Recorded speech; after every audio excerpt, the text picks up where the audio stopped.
چیخوں کا مسلسل اور نہ ختم ہونے والا ایک سلسلہ تھا جو پورے گھر پر حاوی تھا۔ تھوڑی دیر بعد بارش کے ساتھ سخت اندھیری شروع ہو گئی۔ کھڑکیاں اور دروازے آپس میں زور زور سے بجنے لگے۔ ایسا لگ رہا تھا جیسے پورا گھر سخت طوفان کی زد میں آ گیا ہو۔ جن حسار کے چاروں طرف ایسے گھوم رہا تھا جیسے چکی کا پارٹ تیزی سے گھومتا ہے۔ ایسا محسوس ہو رہا تھا کہ چھت سے خون کے قطرے ٹپکنے لگے۔ جس جگہ نیچے خون گرتا وہاں سے لکیر کی صورت میں حصار کی طرف دوڑتا، لیکن حصار میں داخل نہیں ہو سکتا تھا۔ استاد صالح نے میاں شاکر کو ورد بدلنے کا اشارہ کیا۔ ورد کا بدلنا تھا کہ چاروں طرف سے ہی سانپ نظر آنے لگے۔ یہ سب کچھ ان کو ڈرانے کے لیے تھا، لیکن یہ تینوں گویا پختہ پہاڑ تھے، اور ہوتے کیوں نہ، ساری زندگی گزری ہی اسی کام میں تھی۔ کچھ وقت گزرا تو استاد صالح نے ورد بدلتے ہوئے آخری فیصلہ کن حملہ کیا۔ اس ورد کا شروع ہونا تھا کہ جن کی تیزی میں کمی آ گئی اور بارش کا سلسلہ بھی ختم ہو گیا۔ استاد صاحب نے میاں کو مسکرا کر دیکھا، جو اس بات کی علامت تھی کہ کامیابی قریب ہے۔ تھوڑی دیر میں وہ عظیم الحبسہ جن تینوں کے سامنے رسیوں میں جکڑا ہوا کراہ رہا تھا۔ جن کے قید ہونے تک استاد صاحب نے سمیرہ کی نفس کو نہیں چھوڑا۔ نفس چھوڑتے ہی وہ غائب ہو گیا اور ہمیشہ ہمیشہ کے لیے قید ہو گیا۔ یہ کام مکمل ہوا تو سب نے سجدہ شکر ادا کیا۔ سمیرہ اور فاطمہ کی خوشی کی انتہا نہیں تھی۔ اسے اپنا جسم ہلکا محسوس ہو رہا تھا۔ اب تو سمیرہ کی جوانی میں بھی نکھار آ گیا۔ غموں سے چھٹکارا حاصل ہوتی اس کی زندگی جنت نما بن گئی تھی۔ جس دن یہ واقعہ پیش آیا اسی رات فاطمہ نے استاد محترم سے کہا، میرا خیال ہے کہ سمیرہ اور زاہد ایک دوسرے کو پسند کرتے ہیں۔ اگر یہ رشتہ ہوتا ہے تو آپ کی رائے کیا ہوگی؟ ارے آپ نے بالکل درست کہا، واقعی سمیرہ اور زاہد ایک دوسرے کو چاہتے ہیں، لیکن ہم اس کام سے پہلے اپنے استاد کی وصیت کو پورا کرنا چاہتے ہیں، اور اب بھی موقع ہے۔ اس کام سے فارغ ہونے کے بعد ہم ضرور میاں شاکر سے اس موضوع پر بات کریں گے، اور مجھے یقین ہے کہ وہ دل و جان سے اس رشتے پر راضی ہو جائیں گے۔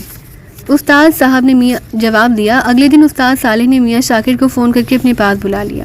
میرا خیال ہے اب ہم اس خطرناک کام کا آغاز کر دیں جس کے بارے میں استاد صاحب نے وصیت کی تھی۔ آپ کا کیا خیال ہے؟ استاد صالح نے میاں شاکر سے پوچھا۔ جی بالکل درست فرمایا، آپ نے ہمیں آج ہی اس کام کا آغاز کر دینا چاہیے، کیونکہ ایسا نہ ہو کہ یہ طاقتیں کسی اور کو نقصان پہنچا لیں۔ میاں صاحب نے جواب دیا۔ مجھے آپ سے یہی امید تھی، چلو اس بدبخت رام لال کو حاضر کرتے ہیں۔ رام لال قید شدہ جن کا نام تھا، اور اس سے پوچھتے ہیں وہ اس بارے میں کیا کہتا ہے۔ استاد صالح نے کہا۔ اس کے ساتھ ہی موکلات کو حاضر ہونے کا خاص ورد پڑھنا شروع کر دیا۔ جی میرے آقا، میں حاضر ہوں، حکم فرمائیے۔ کمرے میں رام لال کی آواز گونجی۔ دیکھو، جو میں تم سے پوچھوں اس کا صحیح جواب دینا ہے، اگر غلط جواب دیا تو تمہیں جلا کر راکھ کر دوں گا۔ استاد صالح نے رام لال کو مخاطب کرتے ہوئے کہا۔ جی پوچھئے حضور، میں سچ ہی بولوں گا، رام لال نے جواب دیا۔ ہم وادی المرگ جانا چاہتے ہیں، اس سلسلے میں تم نے ہماری مدد کرنی ہے۔ استاد صاحب نے تحکمانہ لہجے میں کہا۔ کیا وادی المرگ؟ نہیں حضور، نہیں، آپ وہاں نہیں جا سکتے، کبھی بھی نہیں۔ رام لال نے تعجب کرتے ہوئے کہا۔ میں نے تم سے مشورہ نہیں مانگا، سمجھے؟ بس ہاں یا نہ میں جواب چاہیے۔ استاد نے کہا۔ اگر میں آپ کے تابع نہ ہوتا تو میں کبھی بھی ہاں نہ کرتا، پر کیا کروں، اب تو میں مجبور ہوں، رام لال نے جواب دیا۔ اور اس سفر میں ہماری خوراک وغیرہ کی ذمہ داری بھی تجھ پر ہوگی۔ استاد صاحب نے ایک اور حکم عائد کر دیا۔ قبول ہے حضور، لیکن اس سے پہلے کہ آپ جانے کے لیے تیار ہوں، میں آپ کو یہ بتا دوں کہ آپ لوگوں کو بہت سے جان لیوا کٹھن مراحل سے گزرنا ہوگا۔ ایسی طاقت سے واسطہ پڑے گا جن کا آپ نے پہلے کبھی تصور بھی نہیں کیا ہوگا۔ رام لال نے عرض کی۔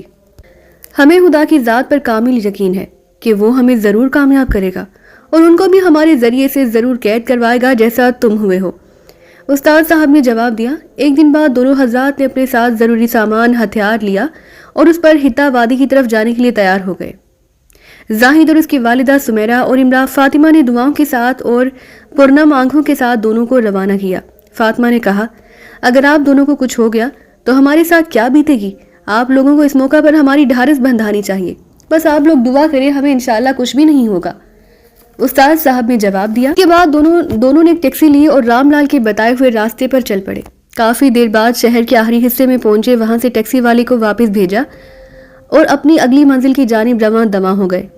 اس قصبہ کے اختتام پر آگے ریت کے لمبے لمبے میدان تھے، قدادم ٹیلے پر سو کا عالم، نہ بندہ نہ بندے کی ذات، صحرا ایک عجیب منظر پیش کر رہا تھا۔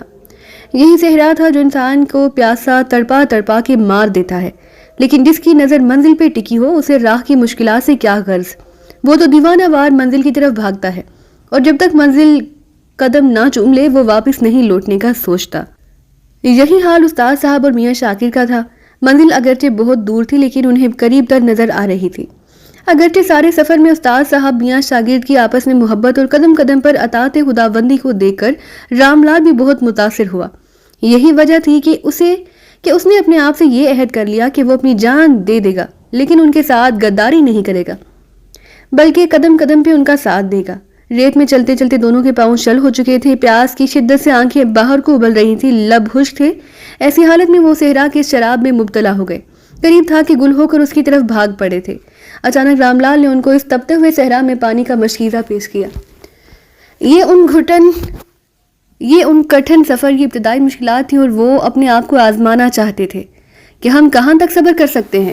اس لیے نہ تو رام لال نے ان کو حکم دیا تھا کہ ہماری خوراک کی ذمہ داری تو تیری تھی، ہماری خوراک لے آؤ، لیکن صاحب کام حد سے بڑھنے لگا تو رام لال جو پہلے ہی ان سے متاثر ہو چکا تھا اس نے فوراً ان کی مدد کی اور بہکنے نہ دیا۔ انہوں نے پانی پیا، تازہ دم ہونے کے بعد رام لال کا شکریہ ادا کیا اور پھر مشغول ہو گئے۔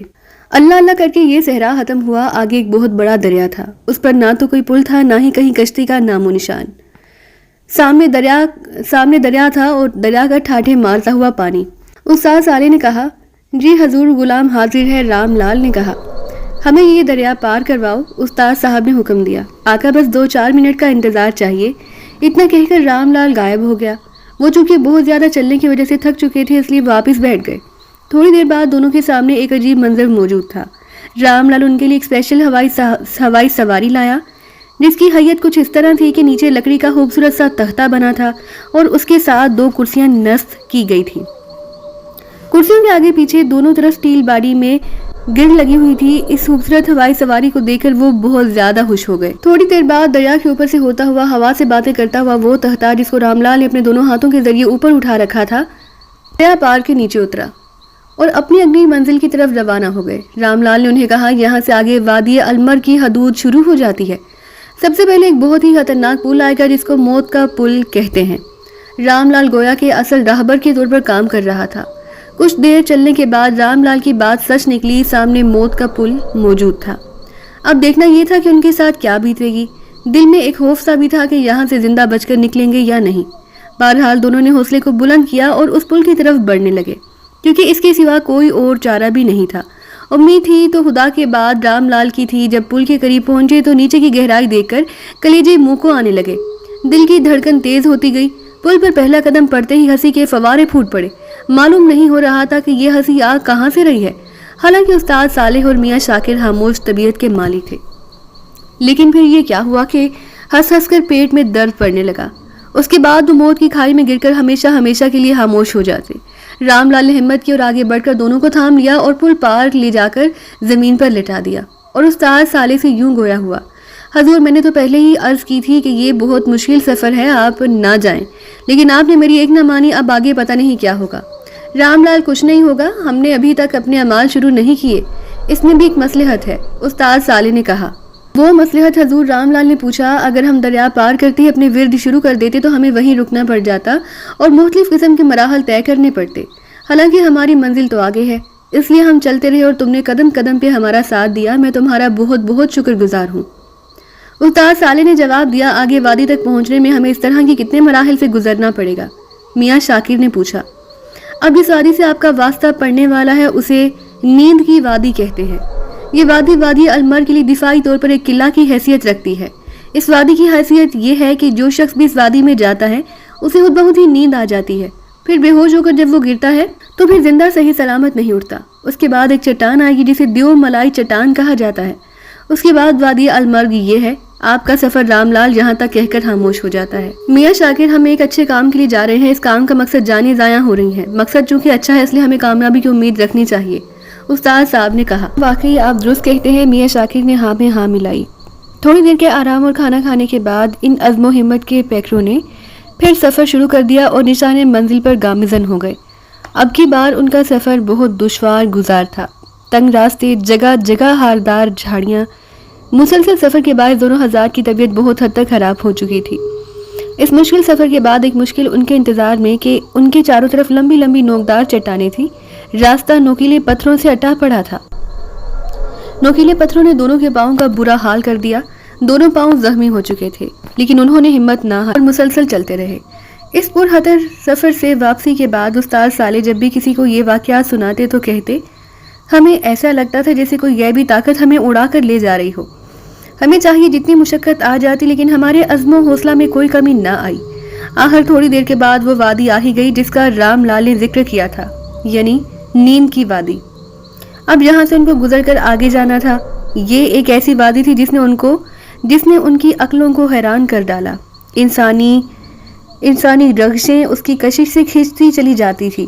اس وادی کا ایسا اثر تھا کہ بڑے سے بڑے غمزدہ انسان کے چہرے پر بھی اس کو دیکھ کر تمازت آ جاتی. وادی سے تقریباً 1 کلومیٹر قبل راستے کے دونوں طرف خوبصورت پھولوں کی قطاریں تھیں. وہ یہ سب دیکھ کر حیران رہ گئے، اور حیران کیوں نہ ہوتے، کیونکہ یہ تو جنگل لگا ہوا تھا. میاں شاکر، یہ سب کچھ دھوکہ دینے کے لیے ہے، ذرا سنبھل کے چلنا. استاد صالح نے کہا. ٹھیک ہے، اپنی طرف سے کوشش کریں گے، پر ہوگا وہی جو منظور خدا ہوگا. میاں شاکر نے کسی قدر چونکتے ہوئے جواب دیا. وہ اس وادی کے حسن فریب میں کھوسا گیا. پھر جب انہوں نے وادی کو قریب سے دیکھا تو ان کی عقلیں دنگ رہ گئی. میں چاروں طرف رنگا رنگ پھول بچھے ہوئے تھے. پوری وادی میں سبز گھاس کی چادر بچھی ہوئی تھی. استاد صالح نے میاں شاکر کو مخاطب کر کے پوچھا، کیا آپ کو بھی نیند کا احساس ہو رہا ہے یا پھر صرف میرا وہم ہے؟ جی استاد صالح، یہ آپ کا وہم نہیں بلکہ حقیقت ہے، میاں صاحب نے جواب دیا. تو کیا ہم نیند سے مغلوب ہو کر یہی گر پڑیں گے اور ہمیں خوراک بنا لیا جائے گا؟ نہیں استاد صاحب، ہمیں اس مصیبت سے نکلنے کے لیے جلد از جلد کچھ کرنا پڑے گا، ورنہ ہم بدروحوں کا شکار ہو جائیں گے، میاں صاحب نے جواب دیا. دونوں کی حالت یہ تھی کہ بمشکل آنکھیں کھل رہی تھی. یہاں سے بھاگو جتنا جلدی ہو سکے، یہ کہہ کر استاد نے دوڑ لگا دی. لیکن عجیب معاملہ تھا، وہ جتنا بھاگ رہے تھے اتنی ہی وادی بھی لمبی ہوتی جا رہی تھی. جسم بے جان ہو چکا تھا، عقل مفلوج ہو چکی تھی. پھر یہ ہوا کہ بھاگتے بھاگتے استاد صالح کا سبزے والی زمین سے ہٹ کر خشک زمین پر پاؤں پڑا. پاؤں زمین پر پڑتے ہی ان کی نیند غائب ہو گئی. ذہن کو سکون آ گیا اور اصل معاملہ سمجھ میں آتے دیر نہ لگی. جھٹ سے میاں شاکر کو ہدایت کی، سبز گھاس چھوڑ دو، خشک زمین پر چلو. ایسا کرنے کی دیر تھی، وہ جلدی وادی کے جنگل سے نکل کر صاف میدان میں جا پہنچے. آخر صالح، یہ کیا عجیب معاملہ تھا، مجھے سمجھ میں نہیں آیا. گھاس پر چلنے کی وجہ سے کیفیت اور تھی اور صاف زمین پر اور، آخر وجہ کیا تھی؟ میاں شاکر نے وادی سے باہر آ کر پوچھا. بات دراصل یہ تھی کہ جادو صرف وادی کی گھاس پر کیا گیا ہے. صاف زمین اس سے بہتر ہے، اس لیے گھاس پر چلنے سے نیند آتی ہے. استاد صالح نے قدر توقف سے جواب دیا. وہ جوجو قریب آگے بڑھتے جا رہے تھے. تو خوف اور ڈر میں بھی اضافہ ہوتا جا رہا تھا، لیکن ان کے عزم و حوصلہ کی داد دینی پڑے گی جس میں کوئی فرق نہ آیا. انہوں نے دیو مالائی چٹان سے بچنے کے لیے رام لال سے پوچھا کہ کیا ایسا ہو سکتا ہے ہمیں دیو مالائی چٹان سے نہ گزرنا پڑے اور ہم وادی المرگ پہنچ جائیں؟ جی حضور، ایسا متبادل راستہ ہے، رام لال نے جواب دیا. چلو ٹھیک ہے، ہمیں وہ راستہ بتاؤ. اگر ہم ہمت نہ ہارنے والے ہوتے تو کب سے واپس لوٹ چلے ہوتے، استاد صالح نے کہا. رام لال نے متبادل راستے کی طرف ان کی رہنمائی کر دی، اور اب جس راستے پر وہ جا رہے تھے اس پر چڑھائی میں 2 قدم بیک وقت نہیں آ سکتے تھے. اتنا دشوار گزار راستہ تھا کہ صرف ایک پاؤں رکھنے کی جگہ تھی. نیچے ہزاروں میل کی گہرائی جس میں گر کر بندے کے عذاب بھی بڑی مشکل سے ملتے ہیں. آخرکار یہ مشکل ترین راستہ بھی طے ہو گیا. سامنے 2 بلند ترین پہاڑ تھے جن کی چوٹیاں بہت اوپر جا کر آپس میں ملتی تھیں. جو پہاڑ آپ کو سامنے نظر آ رہے ہیں ان کے اس پار وادی المرگ ہے، رام لال نے کہا. اف، کیا واقعی تم صحیح کہہ رہے ہو نا؟ استاد صالح کی خوشی کی انتہا نہ رہی، کیونکہ جہاں تک پہنچنے کے لیے انہوں نے سارے دکھ اٹھائے تھے وہ منزل آنکھوں کے سامنے تھی. یہ ایک حقیقت ہے حضور، آپ وادی المرگ کے قریب پہنچ چکے ہیں، لیکن مجھے حیرت ہے کہ آپ ڈرنے اور خوف کرنے کی بجائے خوش ہو رہے ہیں، رام لال نے کہا. رام لال، جو چیزیں بہت مشقت اور تکالیف کے بعد حاصل ہوتی ہیں اس کی قدر اور خوشی اور ہوتی ہے. میاں شاکر نے کہا. اب ایک اور مشورہ دو، ہمارے لیے کون سی جگہ موزوں رہے گی کارروائی کرنے کے لیے؟ استاد صالح نے پوچھا. میرے خیال میں یہی جہاں سامنے والے دونوں پہاڑ کی چوٹیاں آپس میں مل رہی ہیں، اس پر ایک میدان نما ہموار ٹکڑا ہے، وہ صحیح رہے گا. اس طرح بلندی پر ہونے کی وجہ سے آپ اپنا پورا دفاع کر سکیں گے. استاد صالح کو رام لال نے ہمیشہ کی طرح بہترین اور عمدہ مشورہ دیا تھا. رام لال، تم ہمیشہ ہمارے وفادار رہے ہو، اس لیے اس بار بھی تمہارے مشورے پر عمل کرتے ہیں. اب ایسا کرو، اسی ہوائی سواری کے ذریعے جس کے ساتھ تم نے ہمیں دریا پار کروایا تھا میں اس ہموار جگہ پر پہنچا دو، استاد صالح نے کہا. رام لال پلک جھپکنے میں وہی سواری لے آیا. استاد صالح اور میاں شاکر شاہانہ طریقے سے ان کرسیوں پر براجمان ہوئے اور اپنی مطلوبہ جگہ جا پہنچے. یہ جگہ ان کے لیے واقعی انتہائی موزوں تھی. اس جگہ اب دونوں روحانی طاقتوں کے جوہر دکھانے تھے. یقیناً اسی موقع کے لیے انہوں نے اپنی طاقت کو سنبھال کر رکھا تھا. وہاں پہنچنے کے بعد استاد صالح نے سب سے پہلے اپنی حفاظت کے لیے حصار کھینچا، جو اس دفعہ انوکھے انداز سے کھینچا گیا تھا. استاد صالح نے ورد پڑھ کر اپنے چاروں طرف پھونک ماری تو دیکھتے ہی دیکھتے گلائی میں گہرے سفید ٹکڑے کی شکل اختیار کر گیا۔ اس کے بعد انہوں نے اپنے سامان سے ایک شاپر نکالا جس میں بڑے سائز کی کیلیں تھی۔ ان کیلوں پر کچھ پڑھ کر ان کو بھی اس ٹکڑے کے چاروں طرف گاڑ دیا گیا۔ رام لال یہ سب دیکھ کر حیران رہ گیا۔ کیلیں گاڑنے کی دیر تھی کہ چاروں طرف سے سائیں سائیں کی آوازیں آنے لگی۔ ہر طرف ایسا شور تھا کہ کانوں کے پردے پھٹنے کو آ رہے تھے، جو اس بات کی علامت تھی کہ وادی المر کے رہائشی چوکنے ہو گئے ہیں اور ہر آنے والی مصیبت کا مقابلہ کرنے کے لیے تیار ہیں۔ استاد صالح اور میاں شاکر کو حصار کے اندر بیٹھے ہوئے ہی پسینے چھوٹ رہے تھے۔ کہاں وہ ایک ایک کا مقابلہ کرتے اور کہاں سب کا مقابلہ بیک وقت کرنا پڑ گیا تھا، لیکن پھر بھی وہ اپنے عزم پر ڈٹے رہے کیونکہ انہیں فتح یا موت کے علاوہ کوئی راستہ نظر نہیں آ رہا تھا۔ دونوں نے آنکھیں بند کر لیں۔ ورد زبان پر جاری تھا کہ دفعتاً انہیں محسوس ہوا کہ پہاڑ زور زور سے ہل رہا ہے، پھر اس کی حرکت کرنے میں اضافہ ہوتا گیا، یہاں تک کہ انہوں نے یقین کر لیا کہ ہم ابھی گر پڑیں گے۔ اسی اثناء میں میاں شاکر نے ایک لمبی میخ نکالی اور اس پر پھونک مارنے کے بعد پہاڑ میں زور سے گاڑ دی اور ایک ناممکن کام کو ممکن بنا دیا، کیونکہ میخ گاڑتے ہی پہاڑ اپنی جگہ پر سکون سے ہو گیا۔ اس فعل میں کامیابی کے ملتے ہی دونوں کی آنکھیں خوشی سے چمک اٹھی اور حوصلے اور بلند ہو گئے۔ یوں تو ہر مشکل پہلے والی سے بڑھ کر تھی، ہر مصیبت دوسرے سے کئی گنا زیادہ تھی، لیکن جہاں ہمتوں اور حوصلوں کے بلند مینار ہوں وہ مخالف ہواؤں اور سرکش فضاؤں سے کیسے گھبرا سکتے ہیں۔ پر یہاں تو مشکلات کی دنیا آباد تھی۔ نئے آنے والی مصیبت نے ان کے رونگٹے کھڑے کر دیے۔ اگر ان کے ہوش و حواس برقرار نہ رہتے تو یقیناً وہ پھسل جاتے اور بدروحوں کی خوراک بن کر رہ جاتے۔ وہ اچانک ان کے سامنے وادی میں نسوانی چیخیں بلند ہونے لگیں۔ غور کرنے پر معلوم ہوا وہ سمیرا کی آوازیں تھیں۔ ساتھ ہی زاہد کی چیخوں نے بھی ان کے اوسان ہتا کر دیے۔ سمیرا اور زاہد ان کی طرف بھاگے آ رہے تھے اور ان کے پیچھے لمبے لمبے ناخنوں والی مردہ خوفناک شکلیں لگی ہوئی تھی۔ جب وہ تھوڑی قریب آ گئی تو یکدم ایک قوی ہیکل دیو ظاہر ہوا اور اس نے آتے ہی دونوں کو گردن سے دبوچ کر ایسے اٹھا لیا جیسے انسان زمین سے کوئی چھوٹا سا تنکا اٹھاتا ہو۔ میاں شاکر اور استاد صالح دونوں کے ہوش اڑ گئے۔ آخر ان کی اولاد ان کے سامنے لٹ رہی تھی، قریب تھا کہ وہ دائرہ سے نکل جائیں، ایک طاقت نے ان کے قدموں کو اٹھنے سے روک لیا۔ استاد صالح فوراً ہی معاملہ سمجھ گئے اور میاں شاکر کو مخاطب کر کے کہنے لگے، یہ سب نظر کا دھوکہ ہے، حقیقت میں کچھ بھی نہیں، آپ اپنا ورد تبدیل کرو اور آنکھیں بند کر لو۔ دونوں نے اب بلند آواز سے ورد کرنا شروع کر دیا اور اب ایسے ورد پڑے جا رہے تھے کہ جن کا کوئی جادوئی طاقت مقابلہ نہیں کر سکتی تھی۔ دیکھتے ہی دیکھتے ایک حملہ ہوا جو کہ آخری حملہ تھا۔ ایک بہت بڑا جن فضا میں ظاہر ہوا اور کہنے لگا، ہاں میں اب سب شیطانی طاقتوں کا سردار ہوں۔ میں بہت عرصے سے انسانی خون کی تلاش میں تھا، آج میری خواہش پوری ہو گئی۔ میں تمہارے خون کو پی کر اپنی خشک رگوں کو تر کروں گا، میں تم کو نہیں چھوڑوں گا۔ ساتھ ہی اس نے اپنے منہ سے ایک آگ کا گولا ان کی طرف پھینکا جو پہاڑ کے دامن میں گرا جس پر یہ موجود تھے۔ آگ کا گولا پہاڑوں کی طرف ان کی طرف پیش قدمی کرنے لگا۔